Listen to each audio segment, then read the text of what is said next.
నమస్కారం. రైతుపక్షం ప్రత్యేక చర్చ కార్యక్రమానికి స్వాగతం.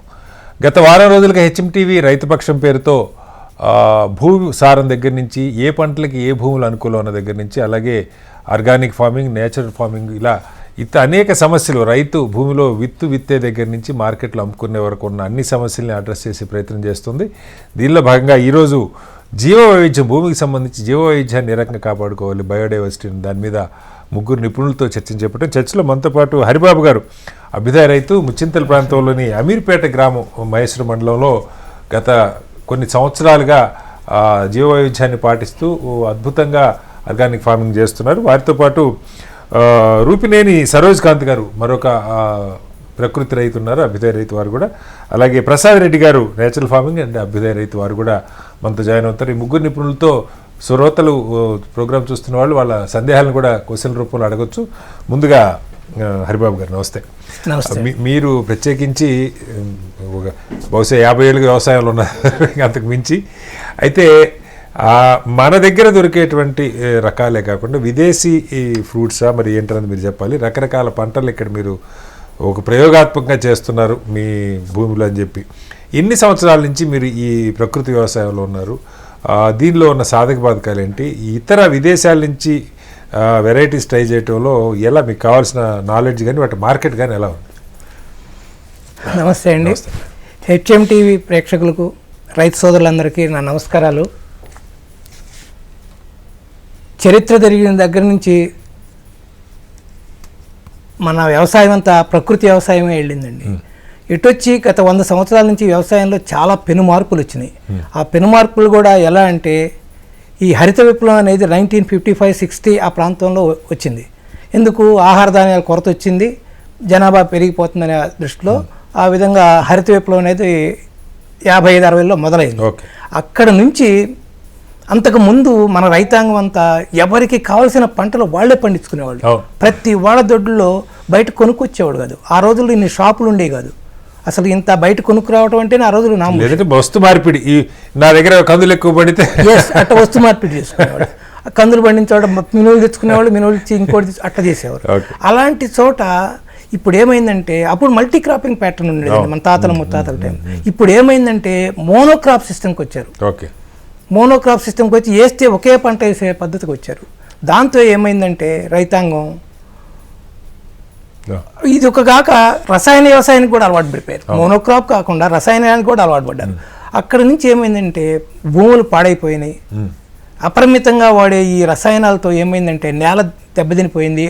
3 లక్షల టన్నులతో రసాయనికులతో మొదలైన ప్రకృతి వ్యవసాయం, రసాయనిక వ్యవసాయం ఈరోజు 3 కోట్ల టన్నులు వేస్తున్నాం.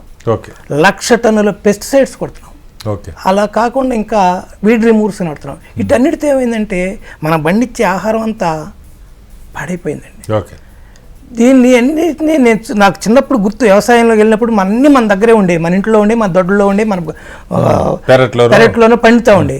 అలాంటిది నాకు వెంటనే నాకేమొచ్చిందంటే, నేను గచ్చిబౌలి వ్యవసాయంలోనే నేను కొంత మార్పు తీసుకొచ్చాను. అక్కడ నాకు 2-3 ఎకరాల వ్యవసాయం ఉండేది, అక్కడే కొంత చూశాను. ఆ తర్వాత నేను అమీర్పేట మహేశ్వర మండలంలో ఒక 10 ఎకరాలు కొనుక్కుని ఒక ప్రయోగ క్షేత్రంగా చేసి అక్కడ మల్టీ క్రాపింగ్ ప్యాటర్న్ పెట్టానండి. ప్రధానంగా ఏంటి? పళ్ళ తోటలేనండి, అన్ని హార్టికల్చర్ క్రాప్. అది హార్టికల్చర్ క్రాప్ కూడా ఏమి బయట నుంచి కొనుక్కురాకూడదు. సెల్ఫ్ సస్టైనబుల్ అగ్రికల్చర్ అంటే స్వయం సమృద్ధి అనమాట. అది ఇంటిగ్రేటెడ్ ఫార్మింగ్ అనాల. మనం బయట నుంచి ఏమి తేకూడదు, దాంట్లోనే మనం సెల్ఫ్ సస్టైన్ అవ్వాలి. ఆవులు ఉంటాయి, కోళ్ళు ఉంటాయి, గొర్రెలు ఉంటాయి, బాతులు ఉంటాయి, వాటి వేస్టేజ్తో వ్యవసాయం చేయాలి. అదొకటి. 1 ఎకరంలో 2 ఎకరాలు 3 ఎకరాల పంట తీయాల. తీస్తేనే అప్పుడు రైతు లాభంలోకి వెళ్తాడు అనే ఆలోచన నాకు వచ్చింది. దాంతో ఏమైంది, బాగా 10 ఎకరాల్లో నేను 12,000 చెట్లు పెట్టాను. 12,000 చెట్లు పెట్టా. 3,000 చెట్లు పళ్ళ చెట్లు పెట్టా. ఒక 5,500 దాకా చందనం పెట్టా. 3,000 శ్రీగంధం, 2,500 ఎర్రచందనం పెట్టా. ఇది కాక ఫెన్సింగ్ చుట్టూ 3,500 కరోనా కరిస్తా పెట్టా. ఒక 1,800 మహాగని పెట్టాను. ఇవాక teak wood, rose wood, acacia, mango ఇవన్నీ పెట్టాం. వీటన్నిటితో ఏమైందంటే అది ఒక అద్భుతమైన వనంలాగా తయారైపోయిందండి. మనం ఏమీ చేయకుండా మనం కొంత ఇచ్చాము, ఆ తర్వాత ఆ వనమే ఒక అడవిలాగా, ఫుడ్ ఫారెస్ట్ లాగా డెవలప్ అయిపోయింది. 11 సంవత్సరాల్లో అది ఒక ఎంతో బాగా సెల్ఫ్ సస్టైనబుల్ అగ్రికల్చర్ అయింది. నేను బయట నుంచి ఏమి తేను, దాంట్లోనే సాయిల్ ఫర్టిలిటీ పెంచుకున్నాను. పెంచుకున్న తర్వాత మనం ఏమీ చేయక్కర్లేదు, ఇక ఆటోమేటిక్గా పంటలు ఏ పండుతున్నాయి మంచిగా చక్కగా. వాటన్నిటితో ఏం చేస్తారంటే ఇప్పుడు రసాయనాల్లో వచ్చిన పంట కన్నా కూడా ప్రకృతి వ్యవసాయంలో వచ్చే పంట చాలా విలువ గల పంట అండి అది. కానీ ఎలా సార్ మార్కెట్ ఇప్పుడు నేను అదే అడిగిపోతున్నాను, మీకు సాధక బాధకాల్లో ప్రధానంగా వస్తున్నది కష్ట నష్టాలు కూర్చి మ్యాన్ పవర్ కొంచెం ఎక్కువ అవుతుంది ఇవన్నీ చెప్తారు. మీరంటే కొంచెం దీర్ఘకాలం ఉండే ఇప్పుడు ఎర్రచంద్ర ఇవంటే 10 ఏళ్ళకు 20 ఏళ్ళకు 25 ఏళ్ళకు వచ్చేవి. బట్ చిన్న రైతు ఒక 2-3 ఎకరాల రైతు ఎప్పటికప్పుడు పంట వస్తే కానీ గడవని రైతుకి కష్టపడి పండించి కొంత దిగుబడి తక్కువ వచ్చినా ఇది నా పంట, దీన్ని మార్కెట్లో నేను ఎక్కువగా అమ్ముకోవచ్చు, ఇందులో ఎరువులు వాడలేదు పెస్టిసైడ్స్ వాడలేదు అన్నది ఎలా చెప్పుకోవాలి? దీనిలో ఉన్న ఇబ్బందులు ఏంటి రైతులు ఎదుర్కొని? ఎందుకు చాలా మంది డ్రాప్ అయిపోతున్నారు, చాలా మంది ఆ మాట చెప్తున్నారు. కరెక్ట్ అండి, నేను చెప్తాను. మీరు ఒక మాట అన్నారు, అక్కడ ప్రకృతి వ్యవసాయంలో లేబర్ ఎక్కువ కావాలన్నారు. అక్కర్లేదండి. ప్రకృతి వ్యవసాయంలో నేను 10 ఎకరాల్లో ఇన్ని ఆవులు కోళ్ళు గొర్రెలు అన్నాను, 12,000 చెట్లు అన్నాను. ఇంత వ్యవసాయానికి నా దగ్గర లేబరు పనివాళ్ళు 3 ఉంటారు. ఓకే, 10 ఎకరాలకు 3 లేబర్ ఉంటారు, అంతా వాళ్ళతోనే నేను చూసుకుంటాను. 10-11 సంవత్సరాల నుంచి కూడా ఆ 3 పనిచేస్తున్నారు. అందరికీ ఒక అపోహ ఏంటంటే లేబర్ ఎక్కువ కావాలా, పని వాళ్ళు ఎక్కువ కావాలి అంటారు. అక్కర్లేదండి, చాలా తక్కువ కావాలా. కొంతవరకే హార్టికల్చర్ క్రాప్లో కొంతవరకే 1-2 ఏళ్ళు కష్టపడాలా. ఒక దారి తీసుకొచ్చిన తర్వాత మనకంత ఖర్చు ఉండదు, లేబర్ ప్రాబ్లం కూడా పెద్దగా ఉండదు. అక్కర్లేదు, లేబర్ అవసరమే ఉండదు రొటీన్గా, ఎందుకంటే జీవామృతాలు ఘనజీవామృతాలు ఇస్తాం కాబట్టి అక్కర్లేదు. అలా మనతో కాలరు రాజయ్య గారు జగిత్యాల నుంచి ఫోన్ లైన్లో ఉన్నారు. రాజయ్య గారు, ఇక్కడ 3 అభ్యుదయ రైతులు అద్భుతంగా ప్రకృతి వ్యవసాయం చేస్తున్న రైతులు ఉన్నారు, మీ సమస్య ఏంటి అడగండి. నమస్కారం సార్, మీకు వారికి సైంటిస్టులు అందరికీ. సార్ చెప్పండి. ఇప్పుడు ఈ ప్రకృతి వ్యవసాయము సేంద్రియ వ్యవసాయం ద్వారా పండించే పంటలు పండిస్తుంటారు, కానీ కోతుల పెరుగుతారు చాలా ఘోరం ఉంది. అంటే ప్రభుత్వం సైడ్ మీరేమన్నా సూచనలు ఇచ్చి అంటే వాళ్ళను ఈ కోతుల తీసుకుపోయి స్పెషల్ జోన్ లో ఏమన్నా వేస్తే కొంత పంట సేఫ్ ఉంటుందని ప్రార్థిస్తూ అడుగుతున్నా. మరి అట్లాంటిది ఏమన్నా తమరి తరఫున? ఎక్కడ మీ భూములు ఎక్కడ ఉన్నాయి రాజయ్య గారు? కరీంనగర్, జగిత్యాల. ఓకే, నిన్న మాకు 4-5 సార్లు ఇప్పటికి ప్రశ్న వచ్చింది సార్, కోతులకి పరిష్కారం ఏంటది? కోతులకి పరిష్కారం ముఖ్యమంత్రుల స్థాయిలోనే చెప్పలేరండి. ఎందుకంటే మనం అడవులను ఎప్పుడు నాశనం చేసాము, అడవిలో ఉన్న పళ్ళ చెట్లు ఎప్పుడు దెబ్బతీసాము, ఆ అడవిలో ఉన్న కోతులన్నీ ఊరి మీద మనం చేసిన విధ్వంసం అది. సో ఇప్పుడు మనం అడవుల్లో మళ్ళీ పళ్ళ చెట్లు పెడితే కొంత డైవర్ట్ చేయొచ్చు. మీరు అన్నట్టు అవన్నీ వచ్చి పంటలు పాడు చేస్తున్నాయి. కాబట్టి మనం పంట పొలంలోకి రాకుండా చేయాలంటే కొన్ని తీసుకోవచ్చు యాక్షన్. ఎట్లా మన ముళ్ళ చెట్లు లాంటి కొంచెం కరోండా కరిస లాంటి 12-14 అడుగులు ఎత్తు పెరిగే చెట్లు ఫెన్సింగ్ చుట్టూ వేయాలి కంపల్సరీ. 2 అడుగులకు 3 అడుగులకు వేసుకుని బాగా ఒత్తుకు పెట్టుకుంటే ఆ ముళ్ళలోంచి రాలేవు, వచ్చినా కూడా వాటిని పట్టి మళ్ళీ ఎట్లా కూడా పంపించేయచ్చు.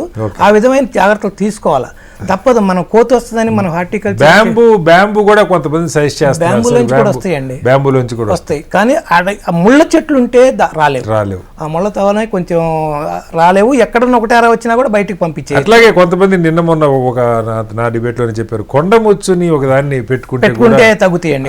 అలా ఎక్కడన్నా ప్రయత్నం జరిగిందండి, ఒక రైతు చేశారండి. కొండముచ్చులు 2 కొండముచ్చులు తీసుకొస్తే 200 కోతులు పారిపోయినాయి. వీటిని చూస్తే వాటికి భయం. మరి అట్లా ఆ కొండముచ్చులు తీసుకురావటం అదొక మార్గం. రేపు అట్లాంటి చెయ్యాలి, అంతేగాని హార్టికల్చర్ వేసుకోకుండా భయపడకూడదు రైతాంగం. వాళ్ళ ఇబ్బంది ఏం చేయాలి, కోతుల్ని ఆపేది కాదు, వస్తా ఉంటే ఒక బ్యాచ్ వెళ్తే ఇంకో బ్యాచ్ వస్తా ఏం లేదండి. మనం కూడా తిన్న విత్తనాలు అటవీలో విపరీతంగా చల్లేయాలి, చల్లేస్తే పళ్ళ చెట్లు వస్తాయి. సరే, సరోజ్ కాంతి గారు చెప్పండి, మీరు ఏ రకంగా జీవ వైవిధ్యాన్ని పాటిస్తున్నారు? ఇప్పుడే చెప్పారు మల్టీ క్రాపింగ్ నుంచి మోనోక్రాప్. ఆ మోనోక్రాప్ కూడా దశాబ్దాల పాటు ఒకటే పంట, ఇక వరేస్తే వరే జీవితం అంతా. దీనివల్ల భూమి నాశనం అయిపోతుంది, దిగుబడి తగ్గిపోతూ ఉంది, ప్రజలకి విషతుల్యమైన ఆహారం ఇస్తున్నాం. ఎట్లా మీరు ఈ జీవ వైవిధ్యాన్ని ఏ రకంగా కాపాడుతున్నారు సరోజ్ కాంతి గారు? నమస్కారం సార్, శ్రీనివాస్ గారు, అట్లానే హరిబాబు గారు, ప్రసాద్ రెడ్డి గారు, ముగ్గురికి నమస్కారం అండి. చెప్పండి. ఈ ప్రకృతి వ్యవసాయం అనేది ఒక రకమైనటువంటి మిక్స్డ్ అభిప్రాయాలు చాలా ఎక్కువ వచ్చినాయి సమాజంలో. కారణం ఏంటి అంటే ప్రాక్టీస్ మేక్స్ మ్యాన్ స్ట్రాంగర్ అని మనకు ఒక ఇది ఉంది.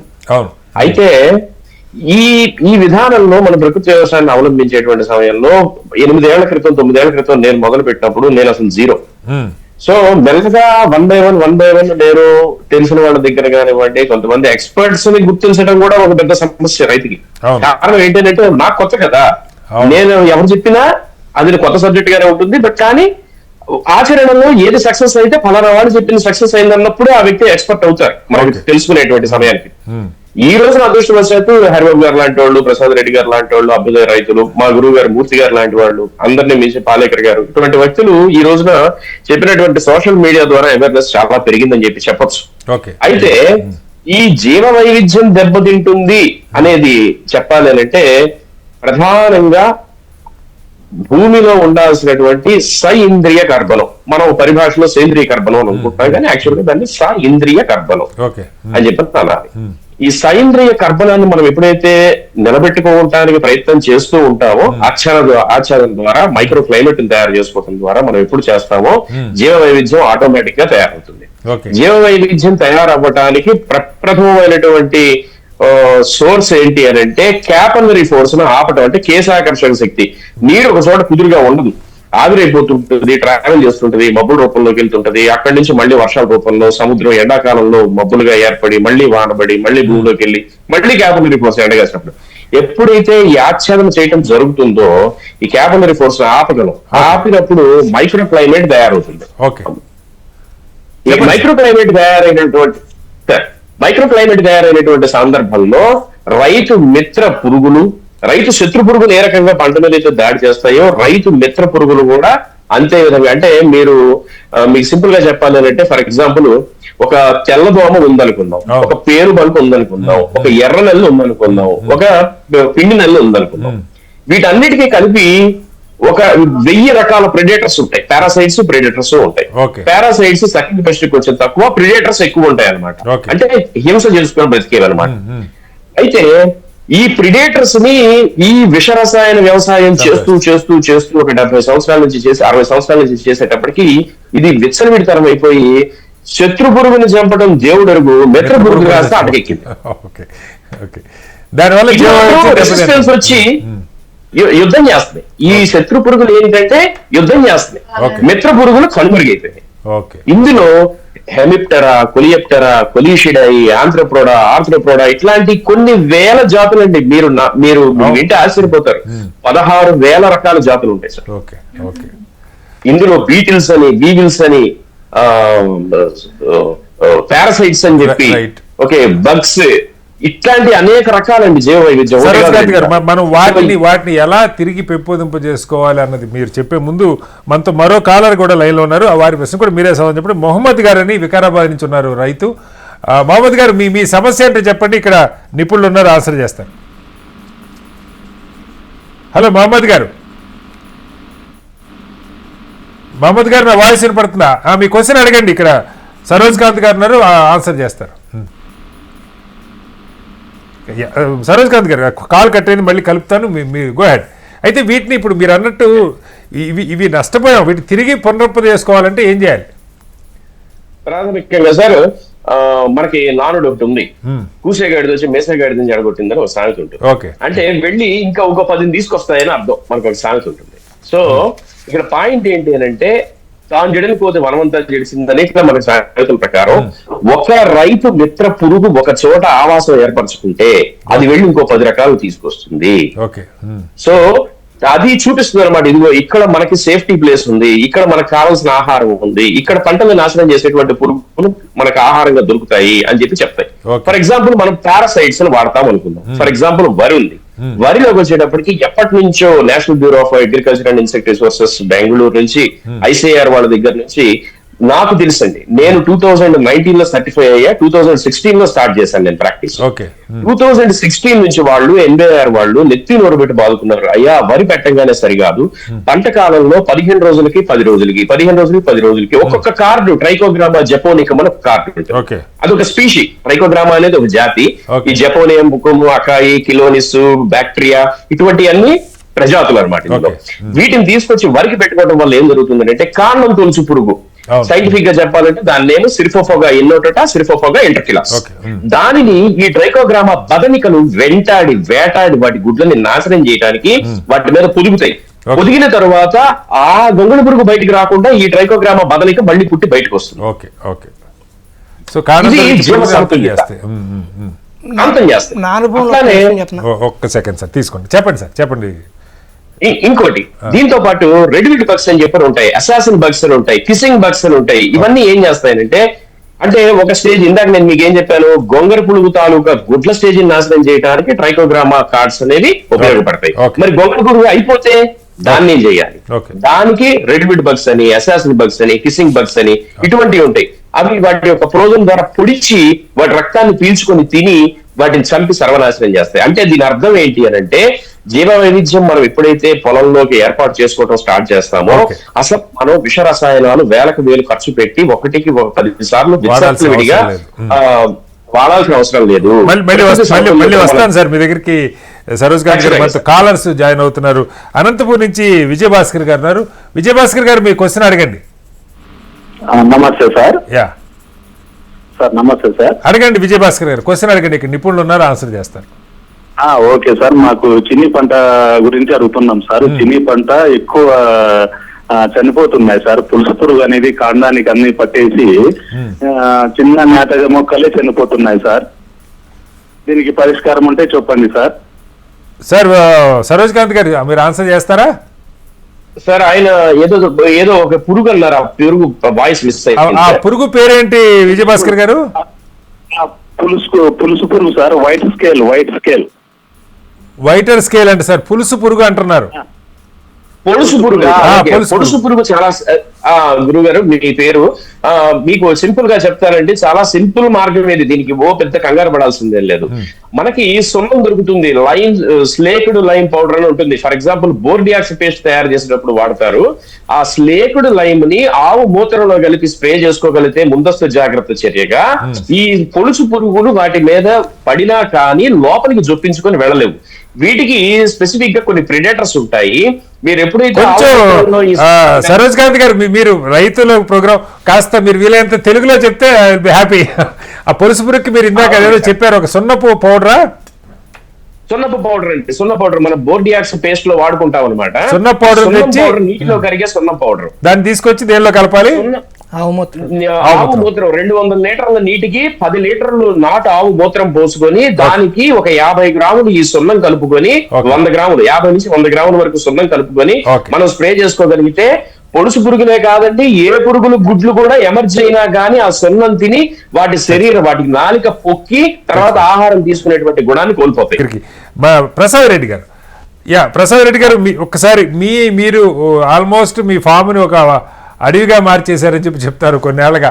ఏంటి మీ అనుభవాలు ఎలా ఉన్నాయి ఈ ప్రకృతి వ్యవసాయంతో? ఎప్పటి నుంచి చేస్తున్నారు ఏంటి చెప్పండి. ముందుగా HMT ప్రేక్షకులకు నమస్కారం అండి, అక్కడ విచ్చేసిన పెద్దలకు కూడా నమస్కారం. అయితే నేను వచ్చేసి 2012 నుంచి చేస్తున్నానండి వ్యవసాయం. ఓకే. అయితే వ్యవసాయంలో ముఖ్యమైన సమస్య ఖర్చు ఎక్కువ ఉంటది. అంటే రైతు కూలీలు అనుకోవచ్చు, దున్నడం అనుకోవచ్చు. దీని మీద స్టడీ చేశాను. అంటే ఇవి లేకుండా మనం ఎట్లా చేయగలుగుతాం, అంటే లాంగ్ రేస్ లో నిలబడాలని వ్యవసాయానికి వచ్చాం. ఓకే. ముఖ్యంగా ఏంటంటే హెల్త్ పాయింట్ ఆఫ్ వ్యూ కూడా, ఎందుకంటే నేను బాగుండాలి, పిల్లలు బాగుండాలి, నేను ఇచ్చిన ఏదైతే సరుకులు గాని పండ్లు గాని ఇచ్చిన వాళ్ళు కూడా బాగుండాలనే ఉద్దేశంతో అత్యధిక పోషక విలువలతో కూడిన ఆహారం తయారు చేయాలి ఫస్ట్ ప్రాజెక్ట్ అది. దానికి అనుగుణంగా మనం బాగా ఆలోచించింది ఏంటంటే ఇప్పుడు మన ప్రోగ్రామ్ కూడా జీవ వైవిధ్యం గురించి చెప్తున్నాం. ముఖ్యంగా ఈ జీవ వైవిధ్యం అనేది ఏంటంటే భూమి లోపట అన్ని జీవులకు సమానమైన స్థానం ఇవ్వాలి. అది దాదాపుగా ఇప్పుడు మనం పండించే వ్యవసాయం అంతా కూడా కేవలం మనుషులకు మాత్రమే చేసే విధంగా డిజైన్ అయిపోయింది. అది వెనకటి నుంచి పోవచ్చు. ఇప్పుడు ఎప్పుడైనా కానీ అప్డేట్ ఉండాలి. అన్నిట్లలో పురోగతి సాధించాము, కానీ వ్యవసాయంలో మాత్రం అనుకున్న దాంట్లో వెనుకబడ్డాం, చాలా. అవునండి. అంటే అందరూ చదువుకున్నారు, డాక్టర్లు ఉన్నారు, ఇంజనీర్లు ఉన్నారు, మేధావులు ఉన్నారు. వ్యవసాయం మాత్రం వెనకకైతుంది. ఎందుకు అవుతుంది అనేది దాని మీద స్టడీ చేసి మనం ఏం చేసాం, దున్నడం ఆపేశాం. ఫస్ట్ దున్నడం ఆపడం వల్ల ఒక అద్భుతమైన మార్పు వచ్చింది భూమిలో. నేనేం చేస్తానంటే పొద్దున్నుంచి స్టడీ చేస్తాను. నాదంతా దీన్ని రాత్రి అయినా కానీ భూమి గురించి ఆలోచిస్తాను, అంటే పంట ఎట్లా ఉండాలి, ఇంకా బెటర్ ఎట్లా పోవాలని. అయితే భూమిలో ఏమైతుందంటే ఒక సహజత్వం ఉంటదండి. సహజత్వం అంటే మీరు ఒక చెంచాడు మట్టి తీసుకుంటే వరల్డ్ ఎంతమంది మనుషులు ఉన్నారో అన్ని జీవరాశులు ఉంటాయండి జస్ట్ చెంచాడు మట్టిలో. అట్లాంటిది మనం ఒకసారి టిల్ చేయడం వల్ల ఒక ఫ్యామిలీ ఉంటది, ఒక తరం ఉంటది. ఒకటి ఉండే జీవులన్నీ సూక్ష్మమైన జీవులు మొత్తం కొలాప్స్ అయిపోయి ఒక్కసారి టిల్ చేయడం వల్ల. దీన్ని బాగా స్టడీ చేసి ఏం చేసామంటే శాశ్వతమైన వ్యవసాయం చేయాలనేసి పర్మనెంట్ బెడ్స్ గానీ అంత ప్రాపర్ గా చేసుకుంటూ వచ్చాం. అంటే దున్నే పని లేకుండా, లేబర్ అక్కర్లేదు, దున్నుడు అక్కర్లేదు, ఎక్కడ ఏం డిస్టర్బ్ లేదు భూమిని.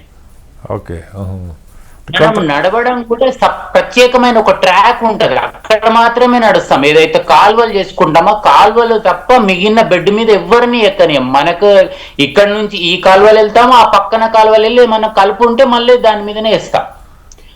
అట్లా చేయడం వల్ల ఏమిటంటే అత్యద్భుతంగా సాయిల్ అనేది చాలా కంటెంట్ మారిపోతుంది అన్నట్టు.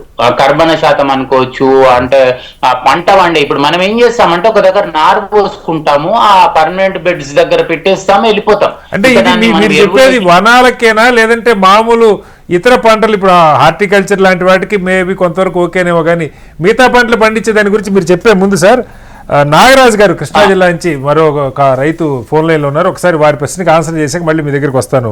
ప్రసాద్ రెడ్డి గారు, నాగరాజు గారు ఒకసారి మీ క్వశ్చన్ అడిగారు. నమస్తే సార్, మినుములో మాకు పురుగులు తెగుళ్ళు కంట్రోల్ అవుతున్నాయి సార్. మినుములో మినుములో సార్ మీరేంటి ప్రకృతి వ్యవసాయమా లేదంటే ఎరువులు పురుగు మందులు వాడేమో? సరే చెప్పండి హరిబాబు గారు. మీరు అడిగిన మాటేనండి. ప్రకృతి రసాయనిక వ్యవసాయంలో కంపల్సరీ 100% వస్తాయండి. అవి ఎప్పుడైతే యూరియా, పొటాష్లు, డిఏపీలు వాడారో కంపల్సరీ తెగుళ్ళు వస్తాయి. నువ్వు ప్రకృతి వ్యవసాయం చేస్తూ 3% సేంద్రీయ కర్బనానికి తీసుకెళ్తే నా భూమిలో ఇదిగో 3% సేంద్రీయ కర్బనం ఉంది, రిపోర్ట్తో సహా. అవి వస్తున్న తర్వాత ఆయన సరోజ్ గారు చెప్పినట్టు అద్భుతమైన మైక్రోబ్స్, మైక్రో ఆర్గానిమ్స్, ఎర్త్వామ్, పొంగ, బ్యాక్టీరియా ఇవి వస్తాయి. అవే వ్యవసాయం చేస్తాయండి, మనం ఏమీ చేయగలం. నేను 7 సంవత్సరాలు అయింది దుక్కిదున్ని. ప్రసాద్ రెడ్డి అన్నట్టు 7 ఏళ్ళ నుంచి నేను దుక్కిదున్నాను. అంటే నా ప్రశ్న అదే, అంటే ఈ ఆన్సర్ నేను ఫస్ట్ టైం వింటున్నాను. అంటే ఇప్పుడు మీది హార్టికల్చర్ ఇలాంటివి కాబట్టి ఓకే. ఇప్పుడు మామూలు పత్తి లేకపోతే వరి పెట్టేవాళ్ళు ఉంటారు అనుకోండి, వాటికి దున్నాల్సిందే కదా, పై దుక్కులు దున్నుకోవాల్సిందే కదా.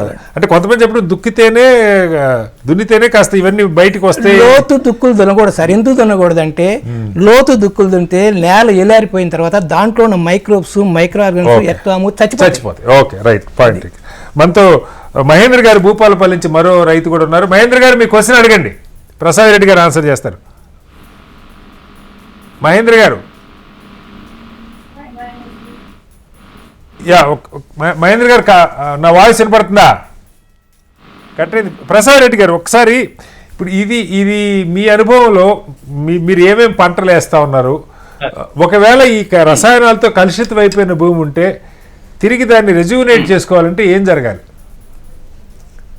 అంటే ఫస్ట్ వచ్చేసి ఇది ఒక 1-2 years లో మార్పు రాదండి. 4 years లో కంప్లీట్ మనము మార్చుకోవచ్చు. ఇప్పుడు ఏదైతే రసాయనాలు వాడుతున్నారో దానికి ఎక్కువ పచ్చి రొట్టెలు వేసుకుంటే చాలా తొందరగా రికవరీ అవుతుంది. ఇంకొకటి ఏం చేయాలంటే ఒకవేళ ఒక 1 acre ఉందనుకుందాం ఒక ఫార్మర్ కు, అయితే ఫస్ట్ లేయర్ అంతా పక్కకు జరుపుకోవాలి. ఒక లేయర్ అంతా జేసీబీ తోటి పక్కకు జరుపుకొని ఒక దగ్గర మధ్యలో ట్రెంచ్ కొట్టేసి ఆ పై మట్టి అంతా లోపల పోసుకొని మిగిలినదంతా దున్నుకోవాలి. అప్పుడు ఏమైతుందంటే ఏదైతే కెమికల్ అయి ఉన్న భూమి, పాడైపోయిన భూమి లోపలికి వెళ్తుంది, ఆ మీద లేయర్ లో కొంతవరకు కవర్ చేసుకోవచ్చు. సుమారు ఎంత మందం తీయాలి అంటే ఈ పైన పొర పట్టే అంత లోపలికి వెళ్ళిపోవాలి, 1 అడుగు లోపలికి వెళ్ళిపోవాలి. అడుగు ఇప్పుడు మనం జరుపుకున్న తర్వాత అదే 1 అడుగు దాకా తీసి ఒక గుంట తవ్వుకొని దానిలో పోసుకోవాలంటారు. పోస్తే కొంత మేరకు దాని ప్రభావం లేకుండా ఉంటదండి, ఉంటది. సో అయితే మీరు అన్న క్వశ్చన్ ఏంటంటే ఇప్పుడు ఏకవార్షికమా బహువార్షికమా అన్నారు మీరు. చెప్పండి ప్రసాద్ రెడ్డి గారు. అంటే చెప్పండి, మీరు ఆన్సర్ చేయండి, మీరు చెప్తున్నారు. ప్రసాద్ ఇప్పుడు ఏకవార్షికం చేసుకోవచ్చు, బహువార్షికం. ఇప్పుడు నేను అన్ని పర్మనెంట్ బెడ్స్ చేసుకున్నాను. Okay okay. మళ్ళీ పండ్ల తోటలు కూడా పర్మనెంట్ బెడ్ చేసుకుని, ఈ బెడ్స్ వల్ల, రేజ్డ్ బెడ్స్ వల్ల ఏమైందంటే ముఖ్యంగా 3 సైడ్ నుంచి గాలి ఎంటర్ అవుతుంది సార్. రేజ్డ్ బెడ్స్ వల్ల ఎప్పుడైతే మనం 6 ఇంచులు కిందికి చేస్తామో పై నుంచి గాలి వెళ్తుంది, సైడ్ నుంచి గాలి వెళ్తుంది. ఎప్పుడైతే గాలి నీరు ధారాళంగా వెళ్తుందో భూమిలోకి ఎప్పుడు లూజ్గా ఉంటుంది. ఆ లూజ్ ఉండడం వల్ల అద్భుతమైన ప్రొడక్షన్, అంటే తొందరగా గ్రోత్ కావడానికి ఉంటది. కూరగాయలు కానీ, మళ్ళీ అల్లం కానీ, పసుపు కానీ అట్లా వచ్చే ఛాన్స్. అంటే క్లోజ్ స్టడీ చేస్తున్నా బెటర్ ఉంది, అంటే మనకు రూపాయి ఖర్చు ఉండదు. మళ్ళీ వస్తాను సార్, మీది వాయిస్ కూడా కొంచెం స్లో ఉంది. నేను ఫామ్ లోనే ఉంటాను సార్ కొద్దిగా. ఓకే ప్రసాద్ రెడ్డి గారు, మళ్ళీ వస్తాను మీ దగ్గరికి ఒకసారి. హరిబాబు గారు, దీంట్లో అంటే ఈ కొత్తవి ట్రై చేస్తున్నప్పుడు, అంటే సపోజ్ ఒక 4 ఎకరాల భూమి ఉన్న రైతును అనుకోండి, 4 ఎకరాలు ఒకేసారి ఈ మన ప్రకృతి వ్యవసాయంకి మారటం, అంటే అందరూ బేర్ చేయక ఒక 2-3 ఏళ్ళు, అప్పుడు ప్రసాద్ రెడ్డి గారు 4 ఏళ్ళు పడుతుంది మొత్తం నార్మల్ స్టేజ్కి రావడానికి, అంటే ఈల్డ్ మామూలుగా నార్మల్గా రావటం, రేట్ ఎక్కువ వచ్చే సంగతి పక్క పెడతాం, ముందు సేమ్ ఈల్డ్ రావడానికి. అలాంటప్పుడు కొంత 1 ఎకరం 2 ఎకరాలు ఈ పద్ధతిలో చేసుకుంటూ, మిగతాది సరే వాళ్ళు ముందు గడవాలి, భయం ఉంటుంది కదా. నిన్న ఒకళ్ళు చెప్తున్నారు ఇంట్లో భార్య కూడా సపోర్ట్ ఇవ్వదు, నువ్వు ప్రయోగాలు చేస్తున్నావు అని చెప్తున్నారు. ఎలా ముందుకెళ్ళాలి రైతు? ఏం లేదండి, మనం సిన్సియర్గా ప్రకృతి వ్యవసాయమే చేయాలండి. జీవామృతాలు, ఘనజీవామృతాలు, అలా పచ్చిరొట్ట ఎరువులు నేలలో కలిపేలా ఇలా సిన్సియర్గా 1 or 2 years చేస్తే పాత 50-60 సంవత్సరాల కలుషితమైన ఈ రసాయనాలతో కలుషితమైన భూమి మళ్ళా మార్పు వచ్చేస్తుందండి. నాకు 1% నుంచి మొదలైన సాయిల్ కార్బను, సేంద్రీయ కార్బను ఈరోజు 3% ఉంది. ఇక 3% ఉన్న సేంద్రీయ కార్బన్ ఉన్న భూమిలో ఏమి చేయక్కర్లా, ఆటోమేటిక్ అదే ఫర్టిలిటీ పెరిగిద్ది. ఈ ఆకులు, అలములు, పండి ఎన్ని నేలలో కలిపేస్తాం, మేమేం చేయక్కర్లేదు, ఆటోమేటిక్ ఫర్టిలిటీ అంటే పెరిగిపోద్ది. నేనేమి చేయను, నో ఇన్పుట్స్ బయట నుంచి తేకూడదు అంతే. అందుకనే 2-3 లేబర్తోనే, ఒక్కోసారి నాకు 3 లేబర్ ఉంటారండి, ఒక్కళ్ళు 2 ఉంటారు, అట్లా మ్యాక్సిమం 3 ఉంటారు. అట్లా తక్కువ లేబర్తో ప్రకృతి వ్యవసాయం చేసుకుంటే ఒక రొటీన్ జాబ్ అనమాట అది. అందుట్లో మీరు 3% సేంద్రీయ కార్బన్ తీసుకున్న భూమిలో ఏ మొక్కైనా బ్రతికిద్దండి. రసాయనిక వ్యవసాయం చేసే భూమిలో అన్ని మొక్కలు బ్రతకవు. మనతో ఇంకో కాలర్ కూడా ఉన్నారు సార్, హరి అని విశాఖపట్నం నుంచి మరో రైతు ఉన్నారు. హరి గారు, మీ క్వశ్చన్ అడగండి, సరోజ్ కాంత్ గారు ఆన్సర్ చేస్తారు. నా పేరు హరి అండి, యాక్చువల్గా నేను ఫార్మస్యూటికల్ జాబ్ చేస్తాను. యాక్చువల్గా ఇప్పుడు ఏంటంటే మా డాడీ గారికి సపోర్టెడ్ గా ఉందామని చెప్పి ఈ సీజన్ లో అనుకూలంగా ఏవైతే మనకి కూరగాయలు వేస్తే మంచిగా దిగుబడి వస్తుందని. ఏం కూరగాయలు వేస్తే దిగుబడి బాగా వస్తుందని అడుగుతున్నారా? అవునండి, ఈ సీజన్ కి సూటబుల్ గా ఏ పంట వేస్తే క్రాప్ బాగా వస్తుందని. అంటే చర్చ ప్రధానంగా అంటే ఇది ప్రకృతి వ్యవసాయమా లేదంటే కెమికల్స్, ఫెర్టిలైజర్స్ వాడి చేస్తున్న వ్యవసాయమా? ఆర్గానిక్ అండి. ఏదండి? ఆర్గానిక్. ఓకే సరోజ్ కాంత్ గారు, ఆర్గానిక్ పద్ధతిలోనే వ్యవసాయం చేస్తున్నారు. ఇప్పుడు ఎలాంటి పంట పెట్టుకుంటే లాభం అడుగుతున్నారు, కూరగాయలు కానీ? సరోజ్ కాంత్ గారు సార్, ఇప్పుడు హరి గారు విశాఖపట్నం నుంచి చెప్పండి సార్. హరి గారు ఇప్పుడు ఫస్ట్ ఆఫ్ ఆల్ ఏంటంటే ఒక పదం సరి చేసుకుందాం మనం. Organic farming is different from natural farming. మనం నేచురల్ ఫార్మింగ్ అనే అనాలి, ఆర్గానిక్ ఫార్మింగ్ అనే పదానికి అర్థం లేదు, వేరేగా అనుకోవద్దంటే దయచేసి చెప్పాలి కాబట్టి చెప్తున్నాను అంతే. నెక్స్ట్, ఇప్పుడు కూరగాయలు సాగు చేద్దాం అనుకుంటున్నటువంటి వారు ఒకటే గుర్తుపెట్టుకోండి, నీటి ఎద్దడికి తట్టుకోగలిగేటువంటి కూరగాయలు కొన్ని రకాలు ఉంటాయి, నీటి ఎద్దడి తట్టుకోలేని రకాలు కొన్ని రకాల కూరగాయలు ఉంటాయి. నీటి ఎద్దడి తట్టుకుంటానికి ఏం వేయాలంటే దుంప జాతులు ఏది కూడా వర్షాకాలంలో వేసుకోవటానికి అనుకూలం కాదు. కేవలం ఒక బంగాళదుంప ఒక్కటే తప్పించి, అది కూడా మధ్య వానాకాలం నుంచి వేసుకోవాలి దుంప జాతివి. ఆ తర్వాత నుంచి ఎప్పుడైనా కానీ దుంప జాతి చలికాలం దగ్గర నుంచి ఎండాకాలం వరకు ఎప్పటి వరకైనా వేసుకోవచ్చు. Depends upon the micro climatical condition, అంటే అక్కడ ఉన్నటువంటి సూక్ష్మ వాతావరణ పరిస్థితుల దృష్ట్యా. 2, అట్లానే కూరగాయలు మోనోక్రాప్ ఎప్పుడు సాగు చేయకూడదు. ఒక వరుస బంగ పెడితే ఒక వరుస టమోటా, ఒక వరుస మిర్చి, ఒక వరుస బీర, ఒక వరుస బెండ, ఒక వరుస చిక్కుడు, ఇలా పెట్టుకుంటా వెళ్ళటం వల్ల ఏం జరుగుతుంది అంటే పెస్ట్ కంట్రోల్ 50% కన్ఫ్యూజ్ అయిపోయి దేని మీద గుడ్డు పట్టాలో అర్థం కాక Point. ఓకే ఆ గుడ్డు పెడతాం ఆగిపోయి ఇంకెక్కడితో మోనోగ్రాఫ్ మీదకి వెళ్తుంది. Okay. బికాస్ వంగలో గుడ్డు పెట్టడానికి వచ్చేది లూస్ నోట్స్ ఆర్బనైల్స్ అంటే వంగలో కాయ కాండం తొలుసు పురుగు. అదే టమోటాలో గుడ్డు పెట్టడానికి వచ్చేది హెలికోబెర్ప ఆర్మిగర సరగపచ్చ పురుగు. అదే మిర్చిని తొలవటానికి వస్తుంది. దేని మీద పెట్టాలో అర్థం కాదు. ఓకే దాన్ని మనం కంట్రోల్ చేయడానికి కూరగాయల సాగు చేపట్టుకోవటంలో మొదటి పాయింట్. Okay. రెండో పాయింట్, వానాకాలంలో మాత్రమే కూరగాయలకి బెడ్ రైజింగ్ అవసరం. Okay. చలికాలం ఎండాకాలానికి అంతగా కష్టపడాల్సిన అవసరం లేదు. Okay. అట్లానే ఆచ్ఛాదన చాలా ముఖ్యం. ఆచ్ఛాదన ఎప్పుడైతే చేసుకుంటారో సూక్ష్మ వాతావరణం ఏర్పడుతుంది, తేమ నిలబడుతుంది. ఇచ్చినటువంటి జీవామృతము మొక్క వేరు దగ్గర మైక్రోబయల్ బ్యాక్టీరియా మొదటి 12 గంటల్లో 1,65,00,000 కణ విభజన కాబట్టి తర్వాత ప్రతి 20 నిమిషాలకు మల్టిప్లై అవుతుంది. సూపర్ కంప్యూటర్ వల్ల కూడా కాదు, ఓకే అంత బ్యాక్టీరియా మల్టిప్లై అవుతూ ఉంటుంది. ఇది ఫస్ట్ పాయింట్. సెకండ్, కృష్ణా జిల్లా నుంచి నాగరాజు గారు ఇందాక మినువులో ఎండు తెగలు వచ్చింది అని చెప్పని అన్నారు. Okay, quick. ఆయన ప్రకృతి వ్యవసాయం చేస్తున్నా, ఒకవేళ రసాయన వ్యవసాయం చేస్తున్నా నేను ఒక సిన్సియర్ సజెషన్ ఇవ్వగలను. ఏ ప్రకృతి వ్యవసాయ రైతైనా గానీ ఫర్ సపోజ్ చెయ్యి దాటిపోయి గనక తెగుళ్ళు గనక హింసిస్తుంటే దయచేసి అజోక్సిస్ట్రోబిన్ AZOXYSTROBIN అజోక్సిస్ట్రోబిన్ అనేటువంటి ఒక ఫంగిసైడ్ ఉంటుందండి. ఇది సిస్టమిక్ ఫంగిసైడ్. ఇది యాక్టినోమైసిటీస్ అనేటువంటి ఒక జీవక్రియలతో తయారయ్యేటువంటిది అనమాట. యాదగిరి గారు వరంగల్ నుంచి ఓ రైతున్నారు. యాదగిరి గారు, ఇక్కడ సారు హరిబాబు గారు ఎర్రచందనం కూడా సాగు చేస్తున్నారు. మీ క్వశ్చన్ ఏంటో అడగండి. సార్ నమస్కారం సార్. నమస్తే యాదగిరి గారు. సార్ నేను గత 2012లో మన జనగాం ఫారెస్ట్ నుండి మొక్క 10 రూపాయలు చెప్తున్నా తీసుకున్నా, మంచిగా సాగు చేస్తున్నా సార్. రేపు మార్కెటింగ్ ఎలా? మార్కెటింగ్ ఎట్లా? ఎర్రచందనంకి మార్కెటింగ్ ఎట్లానే? డైరెక్ట్ వచ్చిన అడుగు. సార్ అదే మార్కెటింగ్ ఎట్లా అన్నారు సార్? నేను 12 ఏళ్ళ నుంచి అభిప్రాయాలు అవుతుంది సార్. నేను ఓకే ఓకే, ఎర్రచందనానికి మార్కెటింగ్ అడుగుతున్నావు, అంతేనా యాదగిరి గారు? సార్ బాగా ఓకే దాన్ని ఓకే ఎలా అమ్ముకోవాలి అంతే కదా మీ ప్రశ్న? మొదలు మన టీవీ యజమాని అందరికీ ఇలాంటి గర్ల్ షో చేసినందుకు చాలా congratulation sir. Okay, thank you. చెప్పండి సార్. యాదగిరి గారు, నేను రైతాంగాన్ని అందుకు చెప్తాను. ప్రకృతి వ్యవసాయంలో ఈ పండ్ల చెట్లే కాకుండా కంపల్సరీ అటవీ చెట్లు వేయాలండి.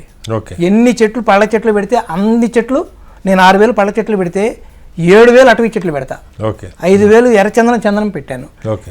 వీటికి మార్కెటింగ్ అంటే ఎక్కడ పడితే అక్కడ కొనరండి. ఇవి కూరగాయలాగా పెరిసిబుల్ గుడ్స్ లాగా కొనరు. వీటికి మార్కెటింగ్ కావాలంటే మనకు బెంగళూరులోనే ఉంటుందండి. అది అందరూ తీసుకోరు, కొంతమందే ఉంటారు. ఇప్పుడు మిగతా చోట్ల ఎక్కడ దళారీ వ్యవస్థ అయిందో అక్కడ కూడా దళారీ వ్యవస్థ అయింది. చూసి కొంచెం రిలయబుల్గా అక్కడ మంచి లైసెన్స్ హోల్డర్స్ ఉంటారు, వాళ్ళని కన్సల్ట్ అయితే వాళ్ళ ద్వారా అమ్ముకోవచ్చు అండి. అంటే కొంతమంది చెప్పడం అసలు వీటిని పెంచడం వరకు మన ఇష్టం, కానీ కొట్టాలన్నా కూడా గవర్నమెంట్ అనుమతి కావాలంట. కంపల్సరీ పర్మిషన్ కావాలా, ఎంఆర్ఓ పర్మిషన్ కావాలా, డిఎఫ్ఓ పర్మిషన్ కూడా కావాలా. ఓకే. మన తోటలో మనం పెంచుకున్నా కొట్టాలంటే కంపల్సరీ అనుమతి తీసుకోవాలి. ఒక్క మొక్క కొట్టినా కూడా కేసే. వాళ్ళ అనుమతి తీసుకోకుండా కొడితే నేరమే. వాళ్ళ పర్మిషన్ వాళ్ళు తీసుకున్న తర్వాతే కొట్టాలి. Okay, right. ఒకసారి ప్రసాద్ రెడ్డి గారు, మీరు ఎలా ఈ అటవీ మొక్కలు ఏమైనా పెంచుతున్నారా? ఏమేమి వెరైటీలు పెంచుతున్నారు? వాటి మార్కెట్ గురించి కూడా చాలా మందికి వాటి మార్కెట్ గురించి కూడా అనేక సందేహాలు ఉంటాయి. ఏం చేయాలి? ఇప్పుడు మనం పెంచుతున్నాం సార్, అన్ని పెంచుతున్నాం. శ్రీగంధము, ఎర్రచందనం అన్ని పెంచుతాము. కాకపోతే లిమిట్ గా, మనకు చిన్న ప్లేస్ కాబట్టి లిమిట్ గా పెంచుతాము. మార్కెట్ గురించి ఏం ఆలోచించలేదు. జనరల్ గా అవి ఆకులు అలములు వాడడంలో సాయిల్ కంటెంట్ బాగా పెరుగుతుంది అన్నట్టు దాని మీద ఫోకస్ బట్టి పెట్టాము అంతే. Okay okay. కానీ ఇంక మీరు అంటే వాటి వల్ల ఇప్పుడు నీడ, ఇప్పుడు గాలి వెలుతురు తగలాలంటారు కదా, మీరు బార్డర్ అంతా ఇవి పెట్టేసేస్తే పంట మీద అంటే లోపల ఏదైనా వేరే వరి ఇలాంటి పంటలు పెడితే, చేలు పెడితే కనుక నీడ ప్రభావం ఏమి ఉండదా? ఇప్పుడు సూర్యుడు అనేది రొటేట్ అవుతాడు కదా సార్. జనరల్ గా ఇవేమో హైట్ ఉంటాయి, హైట్ ను బట్టి ఉంటది. ఇప్పుడు గట్టు ఉంది అనుకోండి, ఇప్పుడు కూరగాయలు ఉంది, కూరగాయలు మధ్యలో ఏమో కూరగాయలన్నీ వస్తాయి, గట్టు మీదనేమో పండ్ల చెట్లు పెడతాం. అంటే 2 in వాడుకోవాలి. గట్లన్నీ వేస్ట్ చేస్తారు చాలా మటుకు.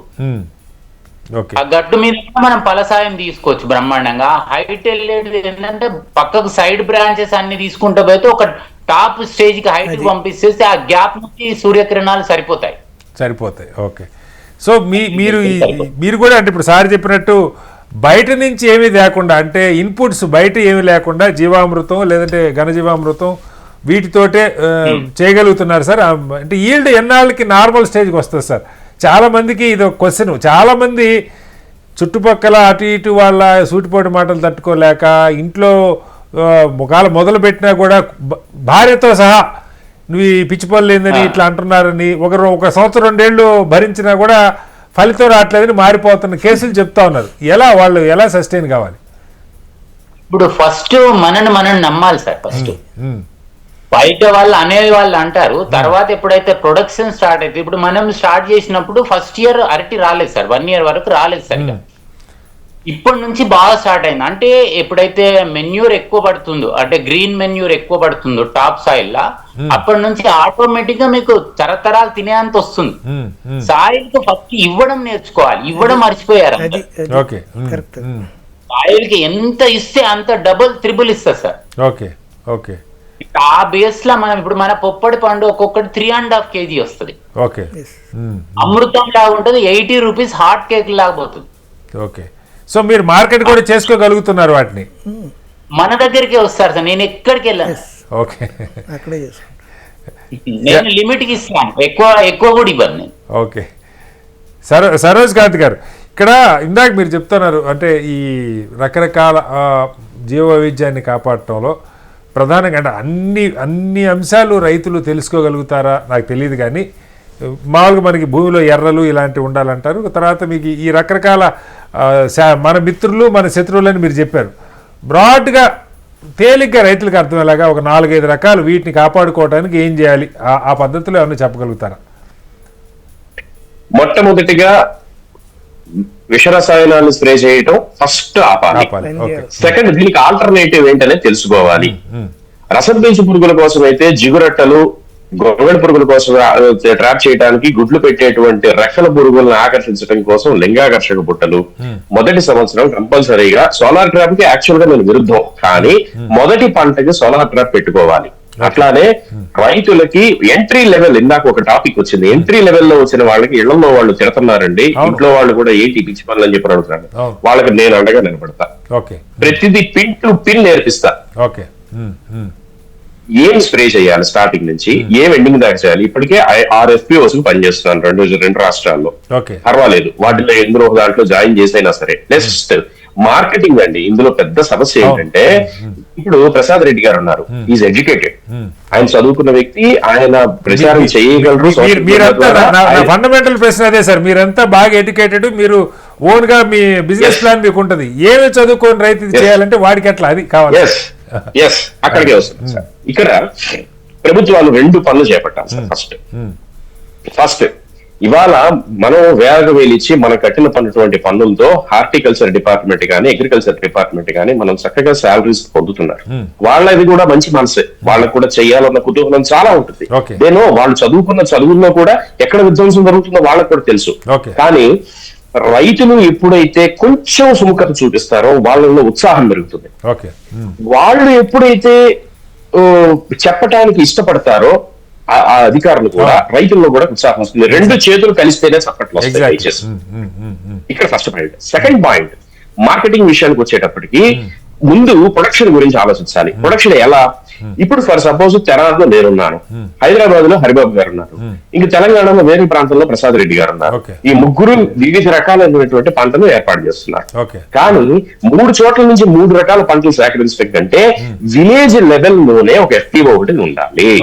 ఆ FPO లో రైతుల్ని నోటిఫై చేసుకోవాలి. అదే నాన్న నువ్వు ఈ పంట అమ్మా, నువ్వు ఈ పంట, నీది వరి మాగాని కదా నువ్వు వరి, నీది మెరక మాగాని కదా నీకు కూరగాయలు ఇయ్యి, నీది పండ్ల తోట ఇయ్యి. ఈ మల్టిపుల్ క్రాప్స్, బాలికర్ గారు 5 layer మోడల్ వేసుకోండి, మల్టిపుల్ పంటలు తీయండి. ఈ FPO లెవెల్ లో నుంచి ఇది దగ్గర టౌన్ లోకి, ప్రతి జిల్లా హెడ్ క్వార్టర్స్ లోకి మార్కెటింగ్ కావాలి. ప్రతి ఒక్కరికి కూడా అక్కడ ఒక ముద్ర పడిద్ది అనమాట.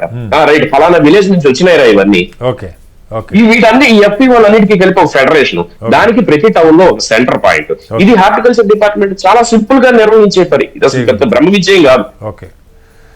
మీకు ఇంకో చిన్న లాజిక్ చెప్తాను సార్.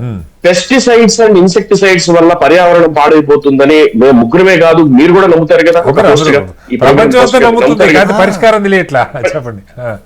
పరిష్కారం చాలా సింపుల్ సార్.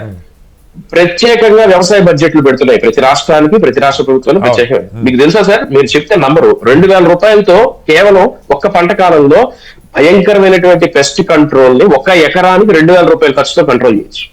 దాన్ని ఇంటిగ్రేటెడ్ పెస్ట్ మేనేజ్మెంట్ అంటారు. ఇది ప్రభుత్వం చేపడితే ఇట్లా చిటికేసినంతసేపు పట్టదు ఈ పెస్ట్ కంట్రోల్ చేయడం. పైగా ఈ దేశంలో 95% పెస్ట్ కుట్రతో తీసుకొచ్చి ఉదయపడింది. ఇవన్నీ భయంకరమైన వాస్తవాలు వినటానికి కూడా. రైట్, మళ్ళీ వస్తాను సార్ మీ దగ్గరికి ఒకసారి. మనతో ఒక కాలర్ కూడా ఉన్నారు, రవి మహబూబాద్ నుంచి. రవి గారు మీ ప్రశ్న అడగండి. ఇక్కడ హరిబాబు గారు ఉన్నారు, అభ్యుదయ రైతు, వారు ఆన్సర్ చేస్తారు. నమస్కారం సార్, నేను చదువుకున్నాను సార్. ఏజ్ 48 ఉంటాయి. అలాగే మనం కూరగాయలు మంచిగా పనిచేయాలని నాకు ఆలోచన. ఇప్పుడు ఆర్గానిక్ ప్రొడక్ట్స్ లో పనిచేయాలని నాకు చాలా ఆలోచనలు ఉన్నాయి సార్. నేను చదువుకోలేదు. నేను కొద్దిగా సాయం చేయాలని నాకు చాలా ఆశగా ఉన్నాయి సార్. ఎంత పొలం ఉంది మీది, ఎలాంటి పొలం అది కూడా చెప్పండి. ఎర్ర నేల నాది. ఎర్ర నేల. రవి గారు, మీరు ముందు ఆవును పెంచుకోవాలండి. ముందు ఆవును పెంచాల్సింది.